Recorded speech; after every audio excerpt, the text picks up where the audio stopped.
There was a group of Ukrainian Christians that were arrested and put in prison, and actually their lives were in danger.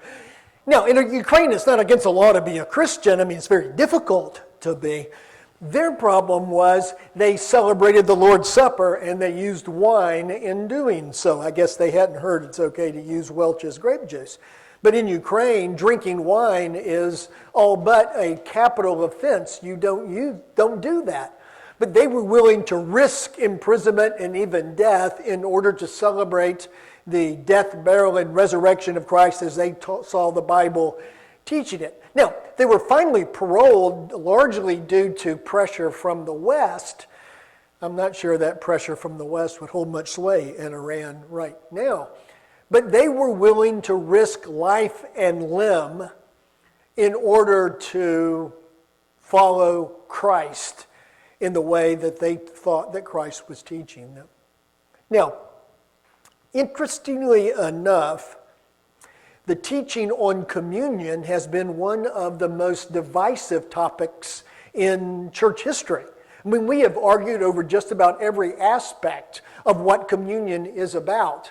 We've talked about the presence. Is Christ really present somehow in the emblems of the Lord's Supper, or are they just a visual aid to help us focus on the cross? That disagreement split apart the Protestant Reformation and never allowed it to be one single movement. And then there's the idea of the precedent. Now, we usually call the guy who's in charge the presider. Now we just say table talk. But back in the old days, he was referred to as the church president. Well, who can do that? In some traditions, you've got to be ordained in order to officiate over the Lord's Supper. In other traditions, that's not true. And then how about the participants? Who can and can't be included in the Lord's Supper? Do you have to be a member in good standing? Back in the olden days, the church issued you a chip. Suspiciously looked like a poker chip that you presented to show that you were a member in good standing. That's code for your tithes are all paid up in order to be able to partake of communion. Or is everybody welcome to the table? And what about our children? I grew up in a church that did not allow children to participate, although in the Jewish Passover, children had a large part to play in the Passover meal. Well, what about providers? You know, the ones that pass out the tray. Certain church traditions, you have to be an ordained deacon in order to pass out the trays during communion. In other traditions, you just got to be a guy in order to do that. And then finally, presentation.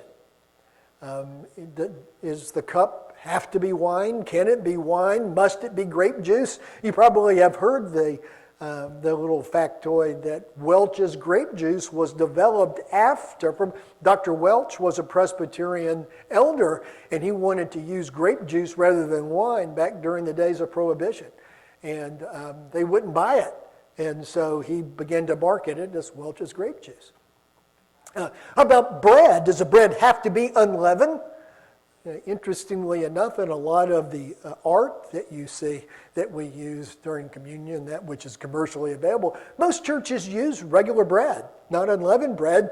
And that's biblical because the word that is used for bread in all of the references to the Last Supper is the generic word for bread rather than the specific word for unleavened bread.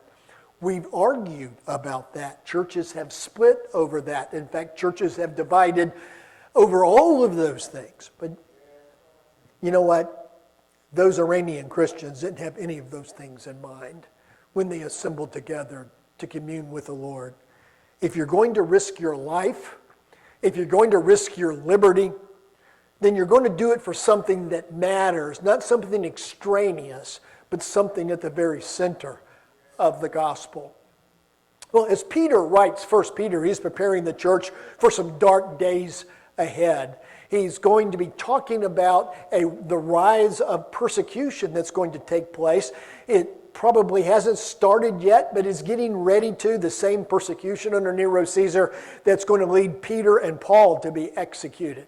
He writes that now for a little while you may have to suffer grief and all kinds of trials. And it refers to that persecution that is coming all through the book in various ways. And we'll see some of those a little bit later. But what is he going to do to get the church ready? That's what he's doing. He's preparing them for these hard times ahead. So what does he tell them to do? Are they supposed to hunker down and get small and try to make themselves non-visible? I mean, after all, it's the nail that sticks up is the one that gets pounded. So maybe we need to blend in, we need to dig a hole and hide in it. In fact, what he ends up telling them is the exact opposite of that. We're going to look at this text this morning. But just as he who called you is holy, so be holy in all you do, for it is written, be holy, because I am holy. We've been looking at the impossible commands of God. Mission impossible or mission possible, how God allows us to keep commands that on the surface seem to be impossible. And this command to be holy in all that you do. Be holy in all that you do. Seems to be impossible in a world that is so unholy. In fact, particularly when you bring in the yardstick against which Peter is measuring it, as he quotes the holiness code from Leviticus 11 and Leviticus 19, be holy, for the Lord your God is holy. The measurement against which we are called to be holy. How is that even possible? Well, let's talk about that as we look at what Peter is writing. In 1 Peter 1, he begins this letter like this. Peter, an apostle of Jesus Christ to God's elect, exiles scattered throughout the provinces of Pontus, Galatia, Cappadocia, Asia, and Bithynia. Okay, right at the beginning, he reminds the people that he's writing to of who they are. They are God's elect, or in some translations, God's chosen. People that have been chosen by God to be his children. But they are God's children who are scattered among the Roman provinces that he mentions there. They are exiles, they are strangers, they are pilgrims, all of those words used in some different translations. So at the same time, they are God's chosen, but they are chosen out of the world. And they are chosen not to be like the world, not to fit into that world that they are being called to live in. Have you ever been somewhere where everybody just knew you weren't from around there? That you were an outsider and it was a little uncomfortable because you were so different? I get that every time I go visit my cousins in Arkansas. One time I was on a trolley bus in Zhytomyr, Ukraine, and it was late at night. We'd gotten delayed. It couldn't start on time. That means we couldn't end on time. So it was getting close to midnight. We're on this dark trolley bus going through this very dark city in a place that was definitely not Kansas anymore. And this voice behind me, this booming voice, heavily accented English, "Are you a spy?" And so I didn't say anything. And he leans over right into my ear. "Are you a spy?" And of course, immediately I responded as the Lord would have wanted. I pointed at my friend and said, "Bond, James Bond." Evidently, this guy could tell from the way we were dressed, the way we were acting, the way we were talking, we're not from Ukraine. We're obviously Americans, and all Americans must be spies. Or as he later explained, at least you should be, because there's money there, that sort of thing. But you don't fit in, it gets to be a little uncomfortable. People can tell you don't belong. And the tendency is to always try to blend in with the things around you. Peter says in verse 13, therefore, with minds that are alert and fully sober, set your hope on the grace to be brought to you when Jesus Christ is revealed at his coming. As obedient children, do not conform to the evil desires that you had when you lived in ignorance. So he reminds them you can't conform to the world around you. You can't just blend in.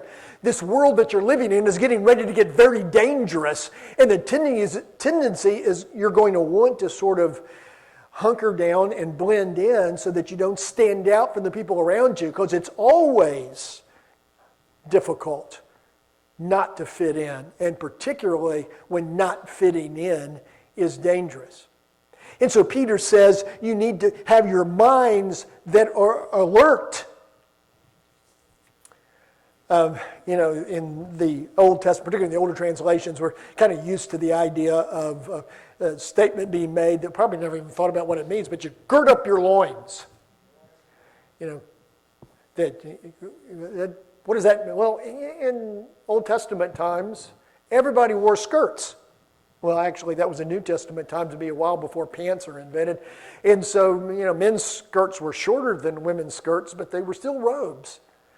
And so to gird up your loins meant you grabbed the corners of your robe and pulled it up and stuck it into your belt so that your legs are free, so that you can run or fight or flee or whatever it is that you're being called to do. Well, what Peter actually says literally here in the original, also translated this way in the King James, is that you need to gird up the loins of your mind. All right? You need to pull up your robes and get your mind set, because it's going to be very difficult to set your hope on what Christ is going to bring you when He comes, when there's people going to be pounding on you.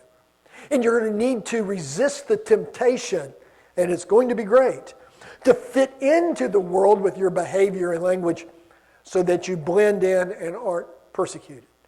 Do not conform to the evil desires that you had when you lived in ignorance. Rather, as he continues, but just as He who called you is holy, so be holy in all you do. For it is written, be holy, for I am holy. Peter, in writing to the church just before it goes through this brutal persecution, where mainly of the churches immediately around Rome, people are going to die. In fact, Peter is going to die. I'm sure he doesn't know that as he's writing. And so what he wants them to do is remember you are called to live in a certain way, and don't compromise that because the world around you has gotten very difficult. Don't simply fit in to make it easier to not stand out, because God calls you to be holy, and you are to be holy in all that you do. Now, notice that the reason that he says, be holy. Now, when my dad would tell me to do something, take out the trash, cut the grass, really anything that required me getting up from in front of the television and do something, he would tell me to do it, and I would say, why? And he would say, because I said so. Now, God could have said, that should be one of the privileges you get when you're God. You can just say, you got to do this because I say. He didn't do that, did he? He said, you're to be holy because that's how I am. You're my children. You're following me in a world that is decidedly unholy, but you need to be holy in all that you do. So he continues in chapter 2 in the same theme of we're to live as strangers. Dear friends, I urge you as foreigners and exiles, or strangers and pilgrims, resident aliens, one translation uses, to abstain from the sinful desires that which wage against your soul. Live such good lives among the pagans that, though they accuse you of doing wrong, they may see your good deeds and glorify God on the day that He visits us. Okay, you're going to be living this life that's going to make you feel like, and actually be, foreigners and strangers and resident aliens, living in a world that you don't fit into, but you've got to abstain against those sinful desires that would make you just like the world. It's safer to be just like the world, but you need to remember who you are and whose you are, and you need to be holy in all that you do. And not only that, you're to do that out loud, right? You're to live that kind of life so that the pagans see that, and although they may want to accuse you of falsehood, they may see your good deeds and make the connection between you and God. So this becomes an evangelistic strategy. When strangers, pilgrims, and exiles, foreigners come to a new land, there's really two different extremes that they use in order to fit in. The first one is they simply recreate the old world in the new. So they isolate themselves from the culture. They live together in little communities where they may still speak the language of the old country. They have all the customs. They still dress like the old country. They are isolated from the culture in just about every way. And therefore they have an easier time fitting in because they're fitting in together. Well, the other extreme is, well, we're going to become just like the new culture. You know, some foreigners will anglicize their names so that you can't tell which nationality they came from. Makes it easier for them to blend in. They immediately learn the language. They immediately adopt the customs. In fact, they may preserve some part of their culture, usually the food, but for the most part, they try to blend in. So those are the two extremes. You isolate from the culture or you become just like the culture. And Peter says, as children of God, as strangers in this world, you've got to find a third way. And that third way is to be holy in all that you do. That you are to live lives that are different, not giving into not living in the same way as the people around you, not isolated from them, because you're living this life out loud so they can see your good deeds and glorify God, but at the same time, you're not being like them. You're not fitting in, and so you remain resident aliens. You remain strangers in a world that is not your own. So for Christians, that means that we take sin seriously. That means that we seek to be holy in all that God calls us to be. But when we do that around the people of the world, we are God's city on a hill so that our light shines before the world so people see us, but in seeing us, they see the God that is truly the ultimate light. And so this, for Peter, becomes an evangelism strategy to live holy lives out loud for people to see. So in chapter 3, always be prepared to give an answer to everyone who asks you to give the reason for the hope that you have, but do this with gentleness and respect.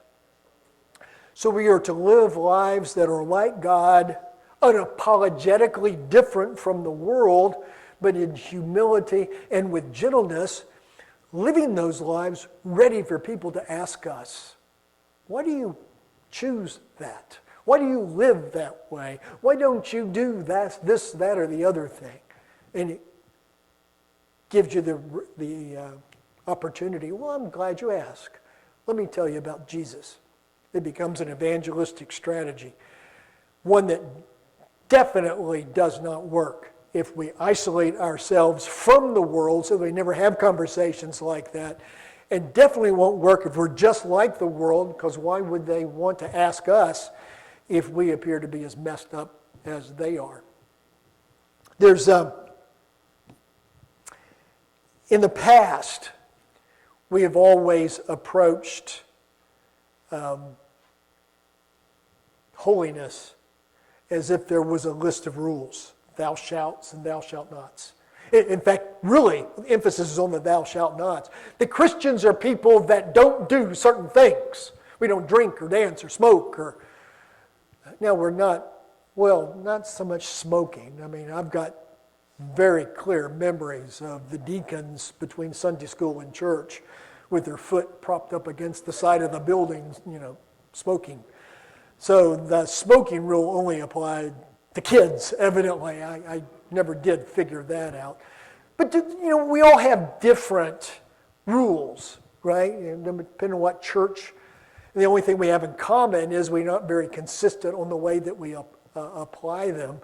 I remember hearing of the story of a teenage couple that were alone at home, and it was about time for the girl's parents to come home. If they were, making out on the couch, and girl looks at the clock, says, "Oh no, it's almost time for mom and dad to be home. Turn the radio off. We don't want them to think we're in here dancing." Yeah, we're not real consistent in the way that we apply rules. In fact, sometimes we sound a lot like the Pharisees in that rules are for other people, but for ourselves, we look for loopholes to get ourselves out of them. Well, Paul cautions the Colossians that one problem with rules is they don't work. Such regulations, and before he talked about some of the self-denial things that evidently was part of this Colossian heresy, do not touch, do not taste, do not experience. And he said that such regulations indeed have an appearance of wisdom, but they lack any value in restraining sensual indulgence. Yeah, these rules really don't, they can cause you to have an appearance of being holy to other people when they see you following the rules, but they have no way of changing our hearts. In fact, you can imagine if, let's say we all joined a convent or a monastery where everybody wore hair shirts. Some of the monks in the Middle Ages wove shirts out of hair, so it'd be real itchy all the time because that's denying the body. That's holy. And then we put rocks in our shoe, so it hurts when you walk because denying the body is holy. How long would it be before I'm kind of envious because Tom's got a better hair shirt than I do? Or I get proud because I got the biggest rock in my shoe, than anybody. See, those rules and regulations never really worked. They just gave us an appearance of being holy. And that's what Paul warned us about all along. But that's not really the problem that we face today, is it? Too many legalistic rules and regulations isn't nearly as big a problem for Christians today as the mere fact that we have totally given up on seeking holiness. We think we've outgrown the rules and regulations, but what we've done is just come to accept worldliness. A couple of examples. I think probably most of us would agree, if pressed, that there's nothing really sinful about drinking alcohol. But you know what is sinful? Drunkenness.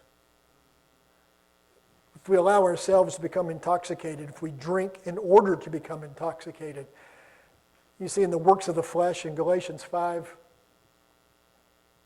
drunkenness is still right there between envying and orgies. Sometimes we become so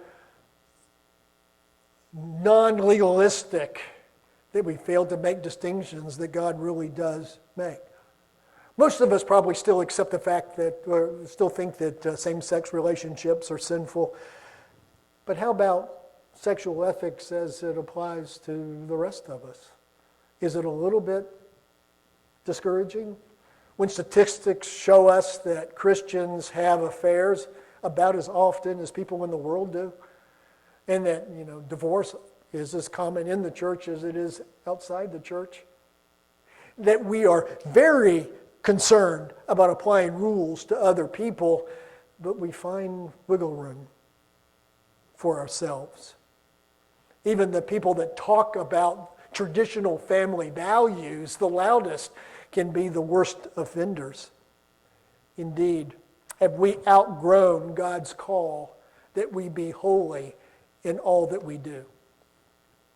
Willa read for us a little bit earlier from Ephesians 4, and I should have apologized when she was in here to hear it, but we sent her a totally different reading, and so she got this one right as she walked in this morning. But this is the tail end of the reading she did. You were taught with regard to your former way of life to put off your old self, which is being corrupted by its deceitful desires, to be made new in the attitude of your minds, and to put on the new self, created to be like God in true righteousness and holiness. So we are to not act like the world around us in the way that we used to act, but we are to be created for God, like God, in true righteousness and holiness. What does that mean? Well, Paul goes on in the context, the verses that follow, to explain some of what holiness looks like as we put on our new self. It looks a lot like telling the truth. So he says in the very next verse, therefore you must put off falsehood and speak truthfully to your neighbor, for you're all members of one body. That we don't look for ways to skirt around the truth, but we walk straight into the truth because we are people saved by the truth of God, and therefore we tell the truth to one another, recognizing that when we lie to each other, that's an offense against our brotherhood and sisterhood in Christ Jesus. This holiness looks a lot like controlling our anger. In your anger, do not sin. Do not let the sun go down while you're still angry. You know, sometimes, maybe you've experienced this before. Maybe you've done this before. Probably we all have. You fly off the handle. Somebody flies off the handle at you for some particular reason. They're really mad, and the veins bulging in their neck, spit flying. They're just mad. And then they come back later and say, "Oh, I'm sorry, I shouldn't have blown up at you like that. That was wrong. But that's just the way I am. I just say what I think what I say." Okay, that's the way you are. Repent.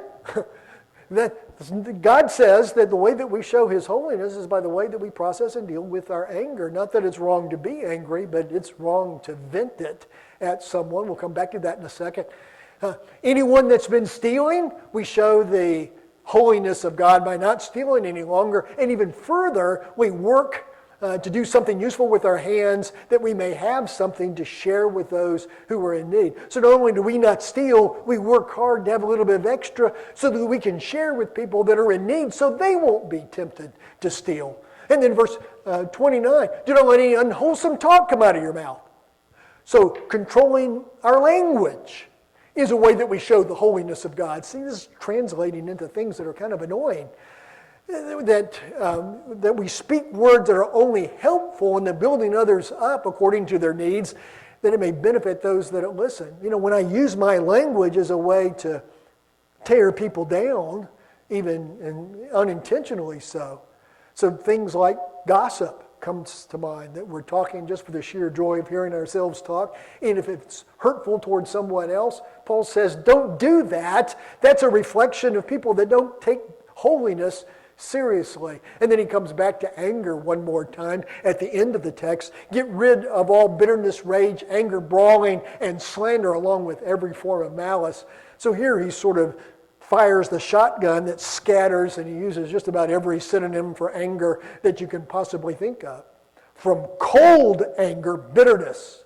Bitterness is where you think about revenge and you plot how to get even.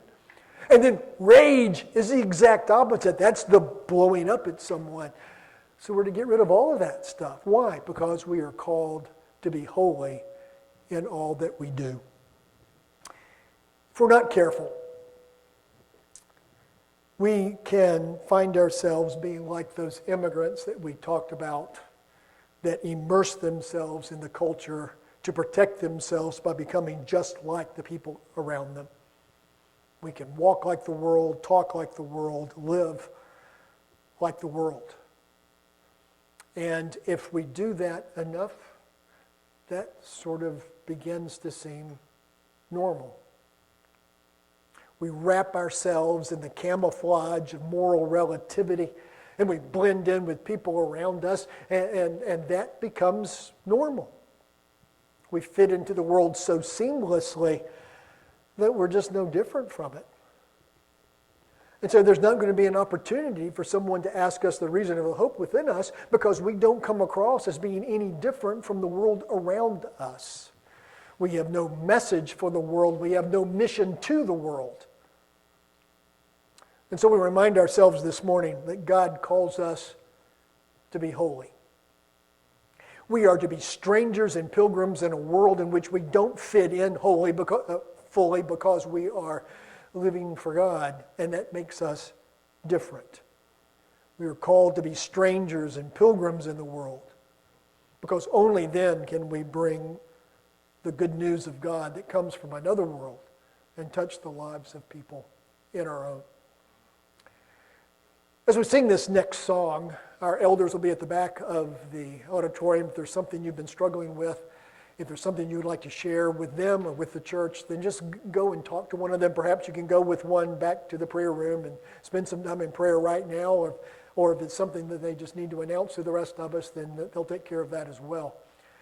And also, as we sing this next song, consider it the invitation of Christ. If you've not become a Christian, then we encourage you to, based on faith in Christ and belief that He is the Lord of your life, to put Him on in baptism as you recreate the death, burial, and resurrection of Christ, dying to sin, being lowered in water and raised to live a new life.